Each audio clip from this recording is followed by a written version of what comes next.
Hello friends, welcome to Bella's Home Cooking. இன்னைக்கு இட்லி மிளகாய் பொடி. இதோடவே ஹோட்டல் சுவையில பொடி இட்லி. மணக்க பொடி தோசை. இட்லி மிளகாய் பொடி எப்படி பண்றதுன்னு பார்க்கலாம். பூண்டை முதல்ல பொரிச்சு எடுத்துக்கணும். அதுக்கு 10-12 பல் பூண்டு தோல் உரிச்சு எடுத்துருக்கேன். பூண்டு அந்த மாதிரி தட்டி எடுத்துக்கோங்க. அப்பதான் நல்ல மொறுமொறுன்னு சீக்கிரமா பொரிஞ்சு வரும். இந்த மாதிரி லேசா 1 அல்லது 2 தட்டி எடுத்தா போதும். இந்த மாதிரி நஞ்சிருக்கணும். சட்டியில 2 டேபிள் ஸ்பூன் நல்லெண்ணெய். முதல்ல ஒரு பீஸ் கட்டி பெருங்காயம் சேர்த்து பொரிச்சு எடுத்துக்கலாம். ரொம்ப குறைவான தீயில நல்லா பொரியிற வரைக்கும் பொரிச்சு எடுத்துக்கணும். நல்லா பொரிச்சு எடுத்தாதான் மிக்சியில் அரைச்சு எடுக்கும் போது மிக்சியில் ஒட்டாம பொரிஞ்சு வரும். ஓரளவு பொரிஞ்சதுக்கு அப்புறமா 2 கட் பண்ண வரும். சின்ன பீஸா சேர்த்து கூட பொரிச்சு எடுத்துக்கலாம். நல்லா பொரிஞ்சிருக்கு, எடுத்துடலாம். இதே எண்ணெயில நீங்க தட்டி வச்சிருந்த பூண்டு நிதானமா மிதமான தீ அல்லது குறைவான தீயில பொரிச்சு எடுத்துக்கலாம். பூண்டு நல்லா பொன்னிறமா பொரிஞ்சு வந்திருக்கு, எடுத்துடலாம். இதே எண்ணெயில 1 கப் அளவு உளுந்தம்பருப்பு, 1/4 கப் கடலை பருப்பு, இதோடவே 3 மிளகாய் வத்தல். தீ குறைவான தீயிலிருந்து மிதமான தீ வரைக்கும் இருக்கட்டும். கடைசியா மிளகாய் தூள் சேர்க்கறதால மிளகாய் வத்தல் குறைவா சேர்த்திருக்கேன். மிளகாய் தூள் சேர்க்கலன்னா கூட 2 மிளகாய் வத்தல் சேர்த்துக்கலாம். ஓரளவு வறுப்பட்டதும் 1 கைப்பிடி அளவு கருவேப்பிலை. உங்களுக்கு எண்ணெயில வறுக்க விருப்பம் இல்லைன்னா எண்ணெயை அப்புறப்படுத்திட்டு ட்ரை ரோஸ்ட் கூட பண்ணிக்கலாம். கருகிடாம நிதானமா வறுத்து எடுத்துக்கோங்க.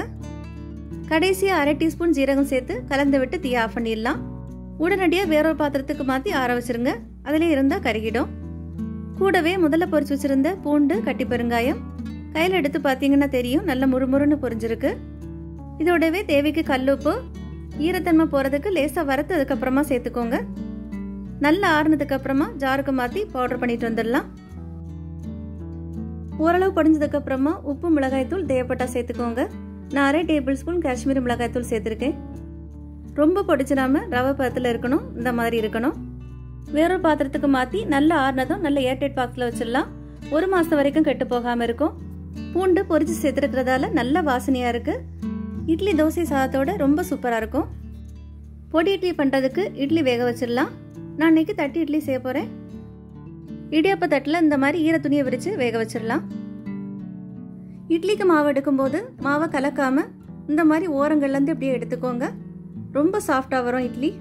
உளுந்து மாவு மேல இருக்கும்னு நினைக்க வேண்டாம். மாவு புளிக்க வைக்கும் போது தேவைக்கு உப்பு சேர்த்து நல்லா கலந்து வச்சிருந்தா போதும். இட்லி ரொம்ப சாஃப்டா ரொம்ப சூப்பரா வரும். நீங்களும் இந்த டிப்ஸை ஃபாலோ பண்ணி பாருங்க. சாதாரணமா இட்லி தட்டுல கூட நீங்க வேக வச்சு எடுத்துக்கலாம்.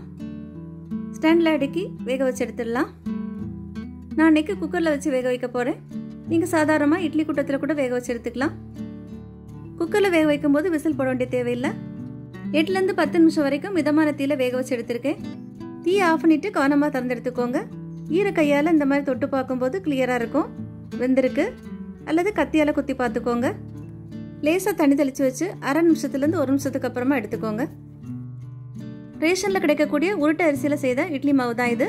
நான் ஏற்கனவே ஒரு வீடியோ போட்டிருக்கேன், லிங்க் கொடுக்குறேன், தேவைப்பட்டா பார்த்துக்கோங்க. ரொம்ப சாஃப்டா வரும். இட்லி பார்த்தாலே தெரியும் ரொம்ப சாஃப்டா வந்திருக்கு. ஒரு பவுல்ல பாதி நெய் பாதி நல்லெண்ணெய் கலந்து எடுத்திருக்கேன். நீங்க முழுச நெய் அல்லது முழுச எண்ணெயில கூட செய்துக்கலாம். மணக்க பொடி தோசை பண்றதுக்கு தோசைக்கல்ல கொஞ்சமா எண்ணெய் தடவி மாவு ஊத்திக்கோங்க.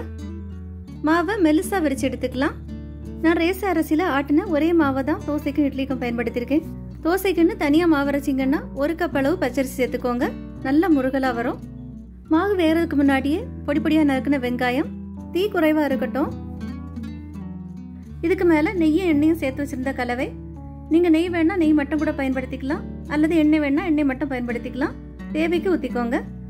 மேல நம்ம பொடிச்சு வச்சிருந்த இட்லி பொடி. நெய் வெங்காயத்தோட சேர்ந்து நல்ல வாசனையா இருக்கு. கடைசியா காஷ்மீரி மிளகாய் தூள் சேர்த்திருந்தால எண்ணெயில சேரும் போது நல்ல கலர்ஃபுல்லா இருக்கு. முறுமுறுன்னு பொடி தோசை நல்ல வாசனையா தயாராயிருக்கு.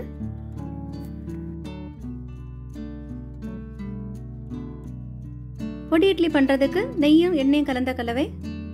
பரவலா விரிச்சு விட்டுக்கோங்க. ஒரே இடத்துல விட்டீங்கன்னா ரொம்ப இழுக்கும்.